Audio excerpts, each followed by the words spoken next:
Hello बच्चों, आपको पता होगा हम विनिर्माण उद्योग के बारे में पढ़ेंगे इस चैप्टर को। विनिर्माण उद्योग होता है कच्चे माल को मूल्यांकन उद्योग में बदलकर अधिक मात्रा में वस्तुओं के उत्पादन को विनिर्माण या वस्तु निर्माण उद्योग कहा जाता है। जैसे कपास से कपड़ा, गन्ना से चीनी। इसका मतलब होता है कि विनिर्माण उद्योग हम किसी भी कच्चे माल का प्रयोग उसे बनाकर नई वस्तुओं में बदलकर अच्छा पैसा कमा सकते हैं, उसे विनिर्माण उद्योग कहते हैं। विनिर्माण उद्योग का महत्व। विनिर्माण उद्योग सामान्यतः विकास की तथा विशेषतः आर्थिक विकास की रीढ़ समझी जाती है। इस उद्योग में रोजगार से लोगों की आय में बढ़ोतरी होती है। आय में बढ़ोतरी होने से लोगों का लाइफ स्टैंडर्ड यानी रहने का तरीका ऊंचा हो जाता है। कच्चे माल का विनिर्माण करके अधिक उपयोगी बनाने वाले ही देश विकसित हैं, रूस, अमेरिका, जापान आदि। भारत का विकास विविध व शीघ्र औद्योगिक विकास में निहित है। इसका मतलब है कि विनिर्माण उद्योग का बहुत ही महत्व होता है। ज़्यादातर जितने भी विकसित देश हैं वो सभी विनिर्माण उद्योग में एक बहुत अच्छी पकड़ बनाए हुए हैं। राष्ट्रीय अर्थव्यवस्था में उद्योग का योगदान, इसमें भी हम आपको 2 पॉइंट देंगे। भारत की अपेक्षा अन्य पूर्वी एशियाई देशों में विनिर्माण उद्योग का योगदान सकल घरेलू उत्पाद का 25 से 35% है।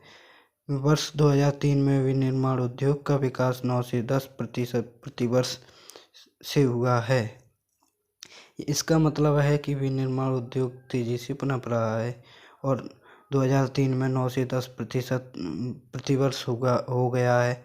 औद्योगिक अव्यवस्थिति, इसके भी 2 प्रकार होते हैं, भौगोलिक और गैर भौगोलिक। आपको बता दें, हम भौगोलिक के कारक हैं कच्चे माल की उपलब्धता, शक्ति के साधन, श्रमिक, बाजार, परिवहन एवं संचार, जलापूर्ति एवं जलवायु। कच्चे माल यानी कि हमें पास ही कच्चा माल मिल जाए जिससे कि हमारा खर्चा कम हो। शक्ति के साधन यानी कि हमारे पास मशीनें वगैरह हों, श्रमिक भी सस्ते हों, बाजार भी पास हो, और परिवहन यानी कि हमें लोडिंग वगैरह भी मिल जाए, और संचार भी, और जल की पूर्ति रहे, और जलवायु भी उसी उद्योग के अनुकूल हो। इसे हम भौगोलिक कारक कहते हैं। गैर भौगोलिक कारक, पूंजीपति, बैंकिंग सुविधा, सरकार की नीति और राजनीतिक सुविधा।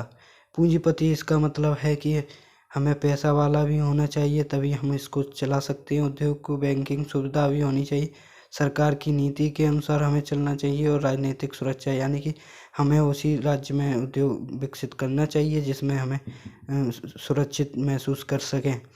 उद्योगों का वर्गीकरण। पहला है प्रयुक्त कच्चे माल के स्रोत। कृषि आधारित उद्योग, खनिज आधारित उद्योग। इसका मतलब है कि कृषि आधारित उद्योग जैसे कि कपड़ा, चीनी आदि, इन्हें हम कृषि से कच्चे माल उत्पादन करके फैक्ट्रियों में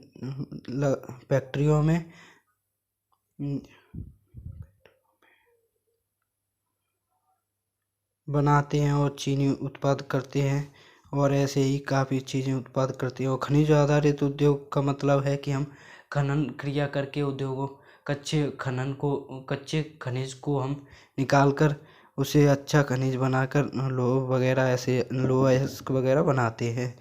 दूसरा, प्रमुख कार्यों के आधार पर उद्योग। आधारभूत उद्योग एवं उपभोक्ता उद्योग।